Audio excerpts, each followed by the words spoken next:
Shalom sahabat Bapak Ibu yang terkasih dalam Tuhan kita Yesus Kristus. New Chapter Message hari ini berjudul Betapa Jahatnya Iblis atau Satan. Mari sebelumnya kita mendengarkan ayat Alkitab yang terdapat dalam Wahyu 12 ayat yang ke-9. Demikian firman Tuhan.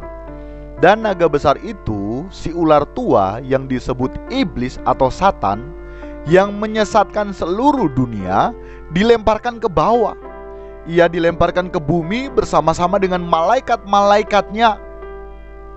Sahabat Bapak Ibu, kita harus sadar sesadar-sadarnya ya, bahwa iblis atau Satan itu sangat jahat, atau biasa kita sebut juga Lucifer. Saking jahatnya si iblis, membuat kita tidak menyadari betapa jahatnya dia. Dan iblis terus-menerus menyesatkan seluruh dunia. Bahkan sampai sekarang ini iblis masih dan terus bekerja dengan gencar untuk menyesatkan kita yang adalah milik kepunyaan Allah Bapa sebenarnya. Nah, iblis ini tidak akan marah bila kita yang miskin jadi kaya, yang sakit jadi sembuh, yang tidak memiliki pekerjaan punya pekerjaan, punya harta, punya jabatan, punya pengaruh, entah itu di gereja maupun dalam karir studi dan kerja kita. Karena iblis juga sanggup memberikan itu kepada kita. Terbukti dalam pencobaan Yesus di padang gurun, justru yang ditawarkan oleh iblis apa? Kerajaan dunia dengan segala kemegahannya itu ditawarkan kepada Yesus. Tetapi Yesus memilih tidak berbuat dosa. Nah, semua itu yang iblis tawarkan, sehingga dia tidak akan marah. Iblis tidak akan terganggu bila kita mendapatkan kepuasan dalam pemenuhan kebutuhan lahiriah kita. Justru sebenarnya kita semakin digiring dalam penyesatan yang didesain oleh iblis. Fokus hidup kita akhirnya bukan lagi untuk Tuhan. Walaupun kita juga melayani Tuhan, baik di gereja sebagai aktivis maupun pekerja gereja, dan bahkan pendeta sekalipun. Nah, kita dibuat tidak sadar bahwa kita ternyata menjauh dari Tuhan.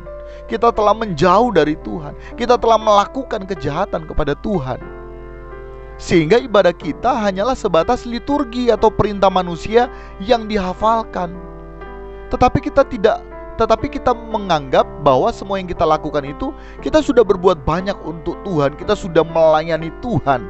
Bahkan dipakai dengan pemakaian yang heran dan dahsyat juga ya. Seperti halnya dalam Matius, bernubuat demi nama Tuhan, mengusir setan demi nama Tuhan, ya kan?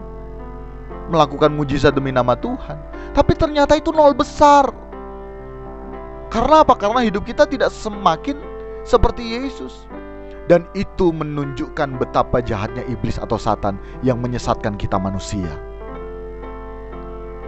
Sebaliknya iblis akan terganggu dan akan terus terganggu apabila kita sudah hidup tidak untuk diri kita sendiri, tetapi hanya hidup untuk Tuhan. Saat kita hidup semakin seperti Yesus, kita hidup menghidupi hidup Yesus dalam diri kita, kita hidup sempurna seperti Bapa. Dengan demikian iblis akan terganggu, sahabat Bapak Ibu. Tetapi jangan takut apabila iblis terganggu dan kemudian mencoba menyerang kita. Karena saat kita menyerahkan diri kita sepenuhnya untuk dibentuk oleh Tuhan, untuk dimiliki oleh Tuhan, menjadi seperti apa yang Tuhan inginkan dalam diri kita, maka ada penyertaan Tuhan, ada malaikat penjaga, ada malaikat perang yang senantiasa berjaga-jaga atas kita, sehingga kita akan aman dalam naungan Tuhan. Untuk itu mari kita menyadari betapa jahatnya iblis atau Satan, agar kita dapat senantiasa waspada dalam menggelar hidup di kesementaran ini. Demikian di chapter Message hari ini, kiranya memberkati kita sekalian. Salam berkemas pulang, salam serupa dengan Yesus. God bless you all.